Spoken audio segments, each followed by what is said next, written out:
આ એક ઘટના છે દોસ્તો, એ સેનકાકુ ટાપુ સાથે સંકળાયેલી છે. ઘણા બધા વર્ષોથી આ ચીન સાગરમાં આવેલા ટાપુઓ છે એ વિવાદનું કારણ છે. બે દેશોની વચ્ચે આ વિવાદ હંમેશા જોવા મળે છે. ચીન અને જાપાન બંને દેશો આ પ્રકારના ટાપુઓ ઉપર પોતાનો અધિકાર જમાવે છે અને પોતાના અંતર્ગત એ ટાપુઓને લેવા માટેના પ્રયત્નો કરે છે. એટલે આંતરરાષ્ટ્રીય સ્તરે વિવાદવાળો મુદ્દો છે.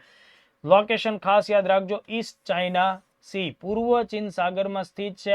8 ટાપુઓનો સમૂહ છે અને મહત્વની વાત એ છે કે અહીંયા કોઈ માણસો કે માનવ રહેતા નથી. એટલે આ હેબિટેટેડ નથી, માનવ રહિત ટાપુઓ છે. વિધાનોવાળા સવાલોમાં આ મુદ્દો આપણા માટે જાણવો બહુ જ જરૂરી છે કે સેનકાકુ વિવાદાસ્પદ વિવાદિત ટાપુઓ છે તો એનું લોકેશન પરીક્ષામાં પૂછી શકાય. 8 ટાપુઓનો સમૂહ છે એ મુદ્દો ધ્યાને રાખવો પડશે. અને સૌથી મહત્વની વાત કઈ છે કે અહીંયા માણસો રહેતા નથી. અને કયા બે દેશ વચ્ચે? યુપીએસસીમાં પૂછાયેલો સવાલ છે પ્રિલિમ્સમાં. ઓકે, ચીન અને જાપાન વચ્ચેનું વિવાદિત ક્ષેત્ર છે. જાપાન તેને સેનકાકુ એવા નામથી ઓળખે છે, જ્યારે ચાઇના છે એ આ ટાપુઓના પ્રદેશને દિયાઓયુ ટાપુઓના નામથી ઓળખે છે.